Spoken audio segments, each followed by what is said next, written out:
1:30 a.m. Pero dito sa Doha, 8:30 p.m. pa lang. So, 5 oras, no, kuya? 5 oras. Nandito kami sa airport ng Doha, Qatar. Nakalimutan ko na kung anong pangalan ng airport nila, pero maganda.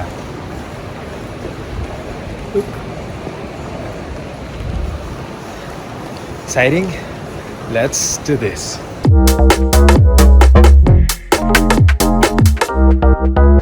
Hi po kayo mga kababayan sa vlog ko. Hello, hello! Welcome to Doha, Qatar! Ayan, panoorin nyo to So guys, eto na si Sir Jay, kasama ko ngayon, si Kuya Eds. Hi ma'am, hello po. Vlog ko to eh. Hi! Hi Philippines! Hi Philippines! I'm with Kenshan! Ayan, Sir Jay, mga Hi fans mo po. sa Pilipinas, sa Tanawan. Hello sa mga taga-Tanawan. Buhay po ba kayo? Hello sa mga taga Nagcarlan, Laguna! Ayan, And San Pablo City! Ayun o, gaganda ng mga lugar. Hi po. Mga kababayan tayo. Ayan mga kababayan natin. Hello!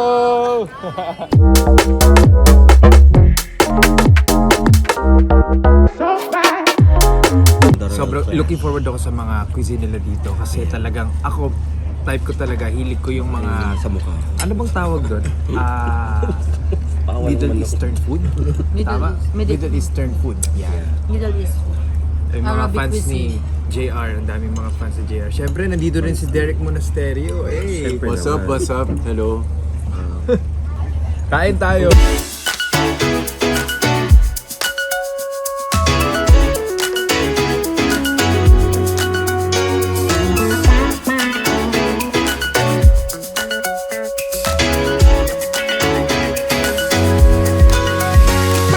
So, ngayon pala kami magla-lunch. Ang lunch namin ngayon, kung kagabi ay nag-Lebanese kami, ngayon naman Portuguese kami ngayon. Putaragis. Putaragis daw. Meron din silang ano, no? Hummus. Ayan. Pita bread. Hummus. Ano masasabi mo sa Portuguese food, kuya? Okay naman. How was the Portuguese food? So lahat ng kinain namin dito, chicken. Favorite ko pa naman yung chicken, kaya kahit anong luto, sarap. Very good. Dami namin food, guys. Look. Okay.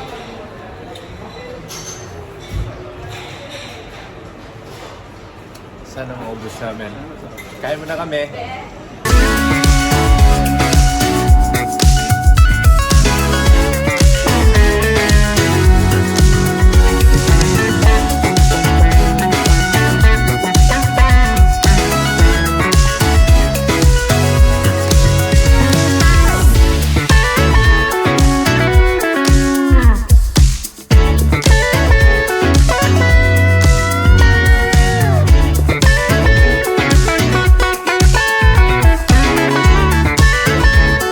How are you today?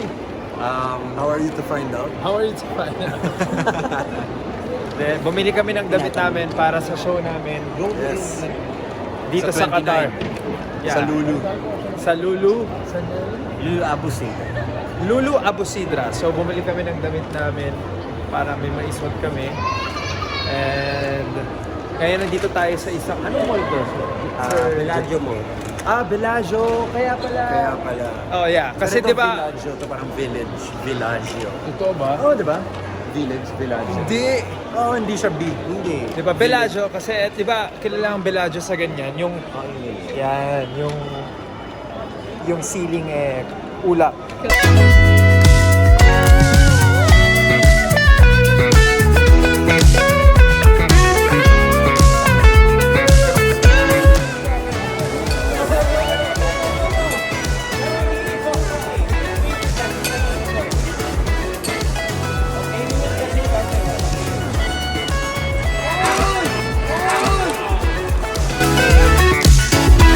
I'm ready. Hey!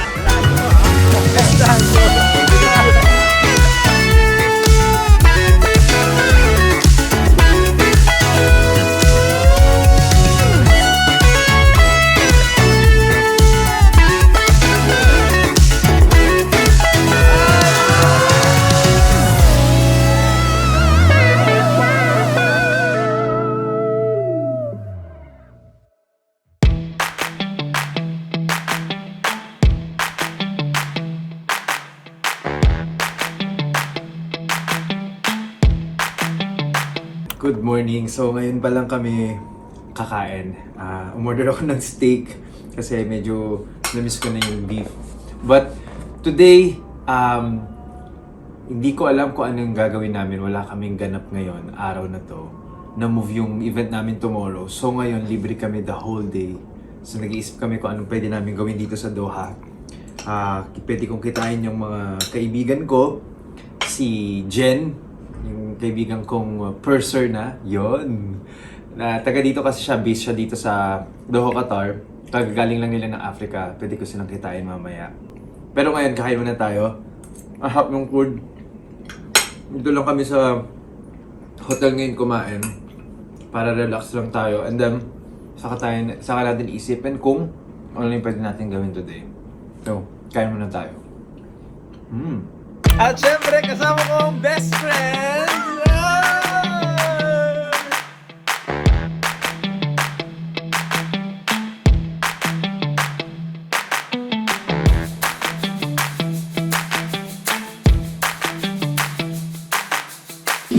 Magpa-plancha muna ako ng susutin ko for tonight. So, isa sa mga matalik kong kaibigan ay nandito sa Qatar. Friend! Sikat ka na, friend! Alam mo kung bakit? Ru! Ruru!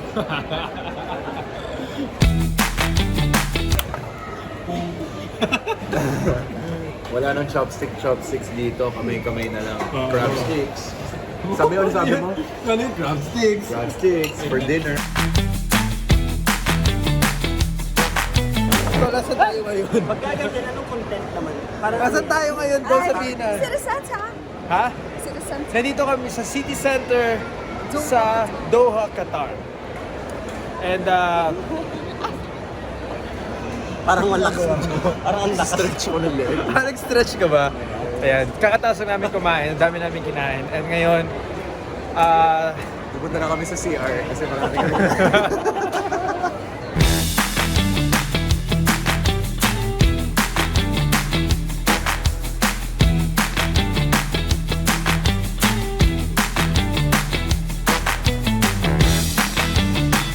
nandito kami ngayon sa Souk.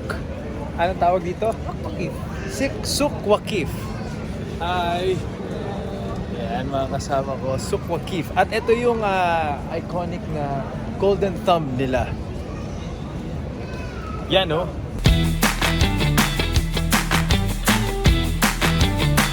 Chasers, alam niyo ba, ang tawag dito ay bukur. Ang ibig sabihin ng bukur, ito yung ginagamit nila para pabanguhan yung sarili nila, yung mga damit, even sa mga cabinets nila. Ito yung bukur. So, alam niyo yung sinusuot nila na parang ganito. Ayan.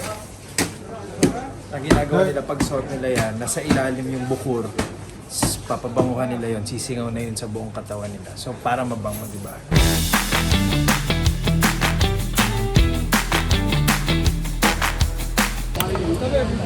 Daming souvenirs dito na pwedeng bilhan. Like, yung mga camels, ganyan.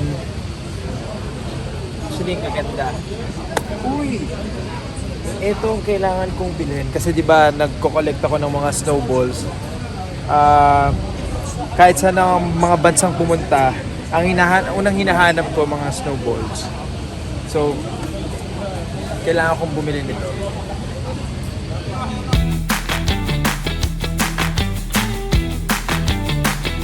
Tonight, itatry natin tong shisha.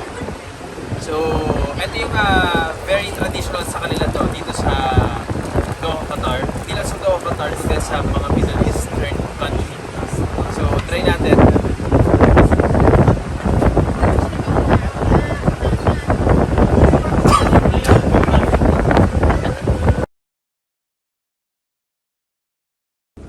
Nandito tayo ngayon sa press con ng Royal Clash and syempre may mga kasama tayo dito ng mga kababayan natin, mga OFWs, and excited ako because pag-uusapan natin yung Royal Clash kung saan yung singing competition magaganap bukas. So eto na yun. So let's go, samahan niyo ako.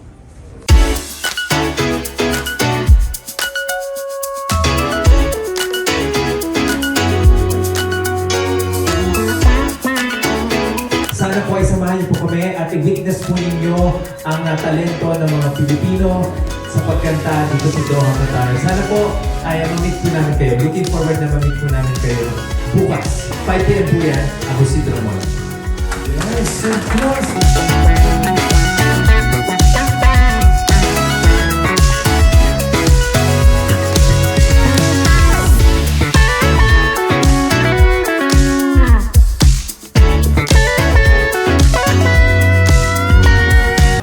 Nag-crave kami ngayon ng seafood. Kaya ngayon, kakain kami ng seafood. Ano yan? Kamay, nakakamisin magkamay, no? Good morning, Chasers! So, today it's, ano na ba, mga 11 a.m. Kagigising ko lang and actually magbabrunch na kami.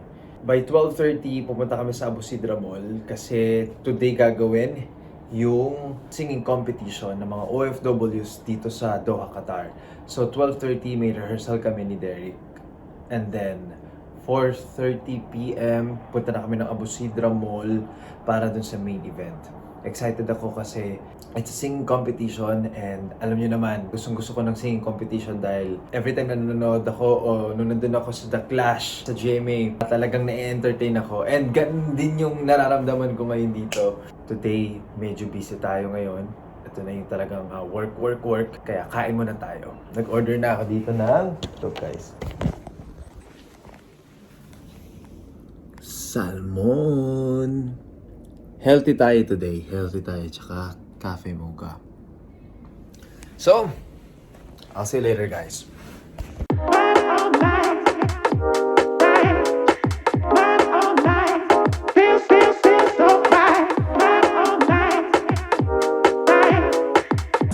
And the champion of Royal Clash 2023 is... Congratulations to Joseph Adel!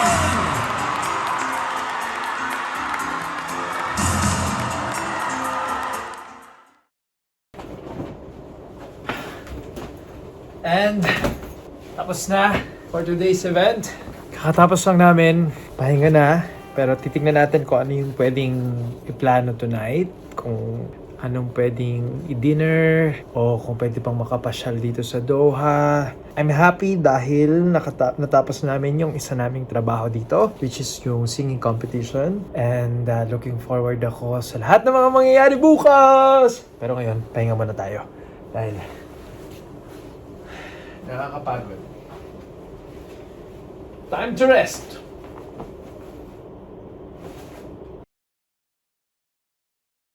Naghahanap kami ngayon ng Arabic food. And sabi nila, masarap daw yung Afghan Brothers. So, doon tayo pupunta ngayon. Tara, samahan nyo kami.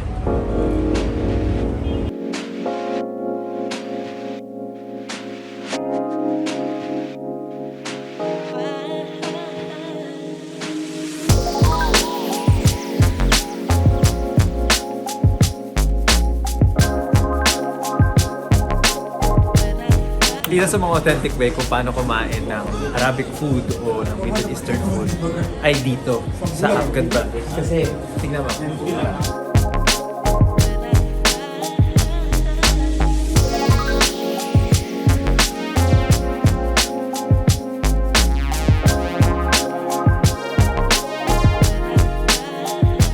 So, ito yung lentil soup.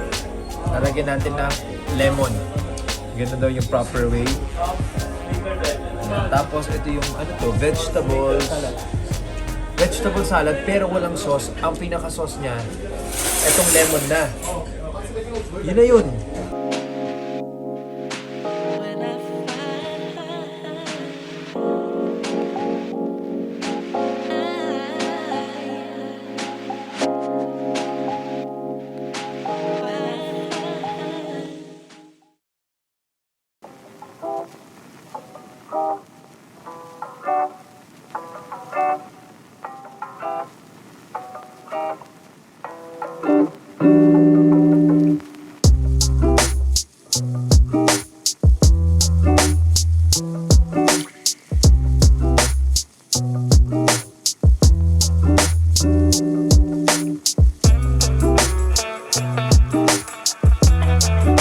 Kakain muna kami ng dinner sa Ocean Basket. So ito yun. Ocean Basket. Pangalan pa lang alam mo na nga mga seafood siya. Diba? At Titinda, hi ka naman sa family mo sa Pangasinan. Hi, oo nga. Hi, Nay. Kumusta kayo dyan? Hi Ate Mika. Hello Hi po. ka naman sa mga family mo. Hi from Pinas. Andito po ako sa Qatar. Ayan. Ay, nakamit ako ng artista dito ba? Thank you, Ate. Ito po.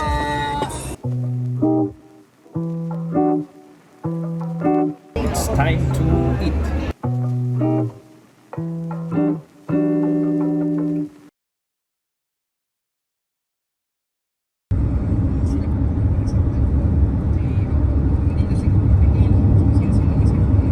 Ayan na, pauwi na kami ng Pilipinas. Yes. How's your how's- stay? Ikaw, ano No, sabi mo? I'm really happy that I was able to experience Doha, Qatar. Yes, same. Babait na mga tao here. Grabe yung mga nag-aalaga sa atin dito. Yeah. And nakamiss din tong lugar. Pero at the same time, happy rin ako kasi babalik tayong Pilipinas. Go on with our lives. Balik stress. Wala nang stress. Oh my God, guys.